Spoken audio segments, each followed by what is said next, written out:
Ako si Michelle Aplana, taga Pinagbuhatan, Pasig City. Ako ay nagde-design at nagbebenta ng magnetic bookmarks.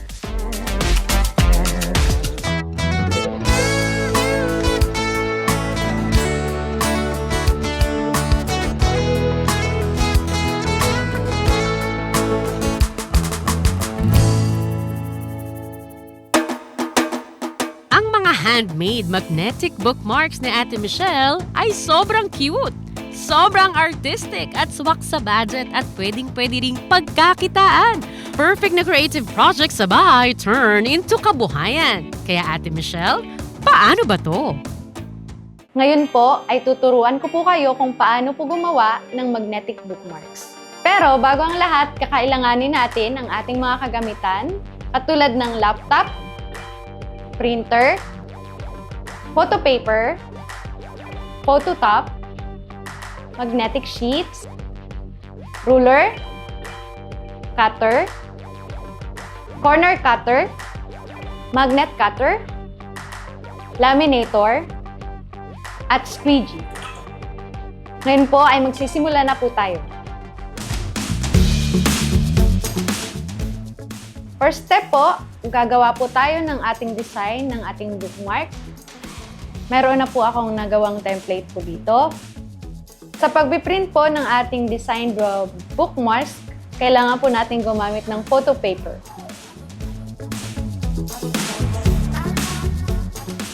Ngayon po, na na-print na natin ang ating gustong design, ipiprepare na po natin siya upang maging magnetic bookmark. Kailangan po natin itong lapatan ng photo top.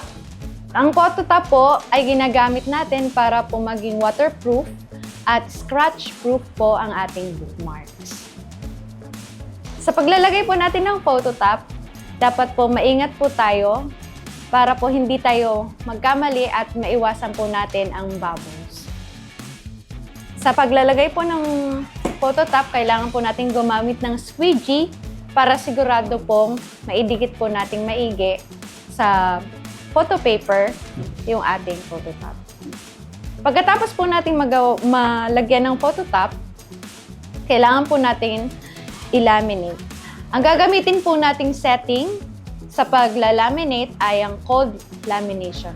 Para po mas masigurado po natin na wala pong bubbles, 2 beses po nating padaanin po sa laminator.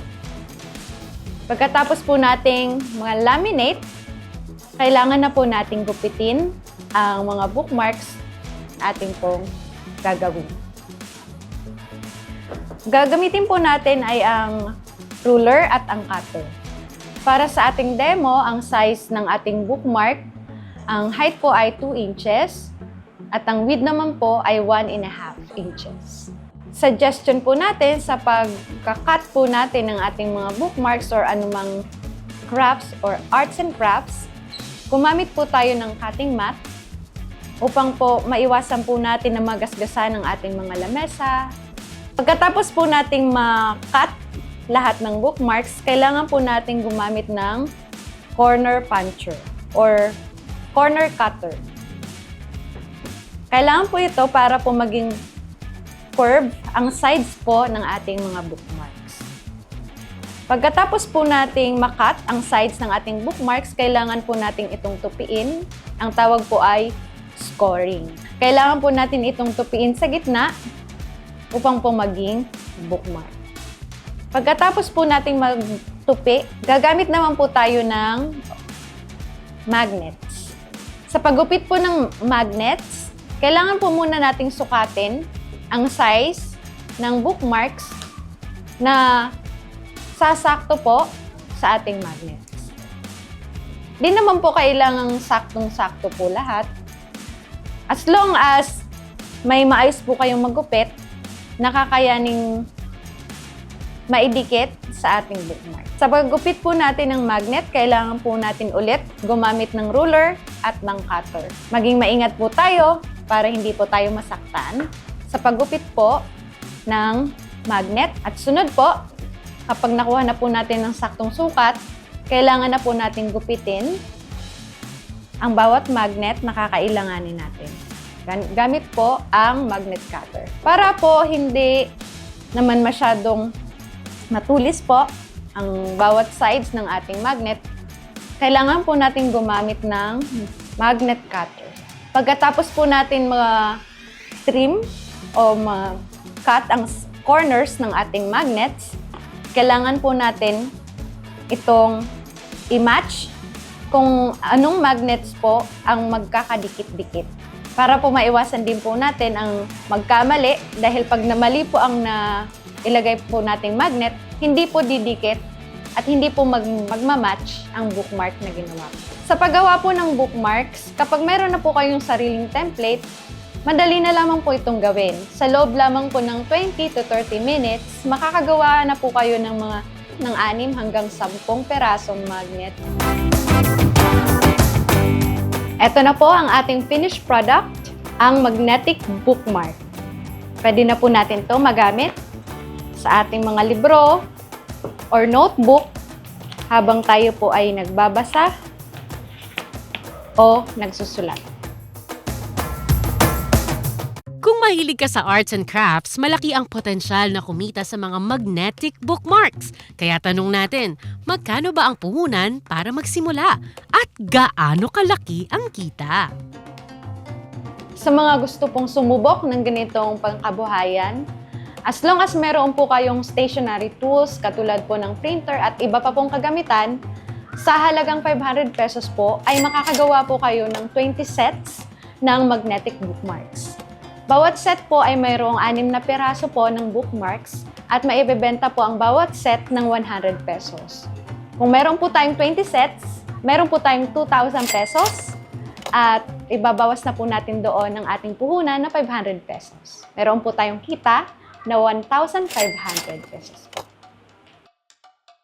Ngayon ay kilala na ang mga cute na magnetic bookmarks na gawa ni Ate Michelle. Who would have thought, di ba, na ang isang creative outlet pwedeng-pwede nang maging source of income. Pero, paano nga ba siya nagsimula? Dati po akong nagtuturo dahil ako po ay isang guro. Nagtuturo po ako sa mga Koreans po. After po nun, tumigil po muna. Ginagawan ko po ng activity books yung anak ko dahil gusto ko maagang matuto. Doon po ako nagsimula hanggang po nagkaroon na po ako ng maraming idea na pwede pala akong gumawa ng iba pang arts and craft. Mahilig po ako sa arts, artistic po talaga ako. Kahit nung bata pa ako, pag pinapagawa kami ng project, talagang nag-e-effort talaga ako na maging maganda. Gumagawa rin po ako ng mga quilling art, yung mga piraso po ng papel na dinidikit ko po sa isang canvas. At nagsisearch din po ako sa mga social media platform na ano kaya yung magagandang inspiration po. So, mahilig pa ako sa mga bulaklak. At the same time po, stationery products. So, nagawa ko pong gumawa ng sarili ko pong designs. Nagre-research po ako kung pag may nakikita po akong isang bagay, isang parang printed na bagay, iniisip ko, paano kaya ito ginawa? Saan kaya ito kinuha? So, ang ginawa ko po, dahil may mga gamit naman po ako, mayroon po kaming laptop, may printer naman po. Ginawa ko po ng paraan na makagawa po ng bookmark. Noong una po, ako po lang po talaga ang gumagawa lahat. Hanggang ngayon din naman po, pero meron pong, minsan po tinutulungan ako ng kapatid ko. Tinuturuan ko po yung kapatid ko kung paano gawin dahil ako po talaga ay maselan pagdating po sa precision, sa cutting. Dapat po talaga malinis ang gawa. Unang-una pong mga bumili ng mga nagawa ko po ay mga malalapit ko pong kaibigan. Hanggang po sa nalaman na rin po ng iba dahil minsan pinapakita nila sa social media na may ganito silang natanggap. Kahit hindi ko na po kakilala, friends of friends na lang po talaga eh. Kaya doon po nagsimula.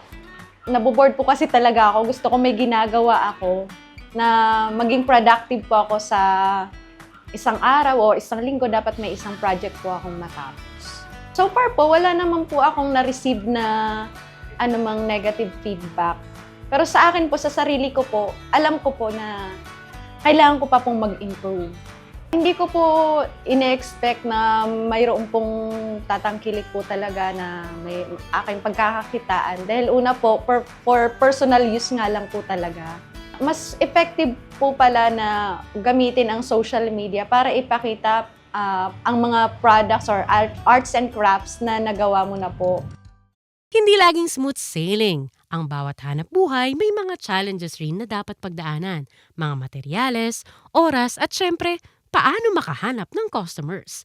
Pero hindi yan naging hadlang kay Ate Michelle. Nung ako po mag-isa, naramdaman ko po talaga yung pagod sa katawan, yung puyat.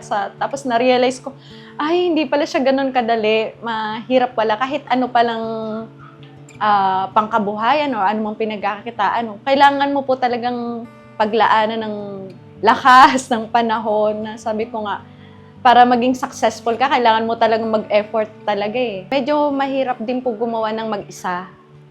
Na pag may halimbawa, mayroong nagpapagawa ng maramihan, tapos ako lang po mag-isa, at the same time po, ako po yung isang stay-at-home mom. So ako po lahat ang halos gumagawa sa bahay. Kaya minsan po yung oras ko ay nahihirapan po akong hatiin. Kaya minsan po, ginagawa ko na lang po siya, halimbawa tulog yung anak ko. At kung meron naman pong available na kasama ko sa bahay na pwedeng mag-alaga sa kanya, doon po ako nakakagawa. At the same time po, ang mahirap po talaga ay yung ma-meet yung deadlines ng mga nagpapagawa. Napakasaya po sa pakiramdam kapag natatapos ko po yung isang product, tapos na-appreciate po ng clients ko po at sasabihin na, Ate Mitch, ang ganda po ng gawa ninyo, natuwa po ako, natuwa rin po yung anak ko, mga kaibigan ko. Kung gusto mong magsimula ng sarili mong creative hobbies para pagkakitaan, heto naman ang advice ni Ate Michelle na pwede mo rin matutuhan.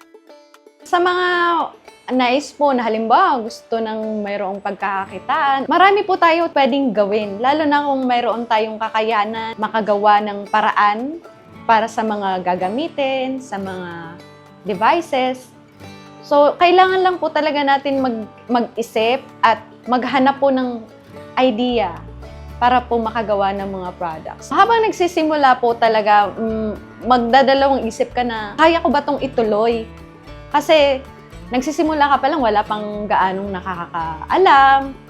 So, para sa akin po, totoo pala yun na consistency is the key.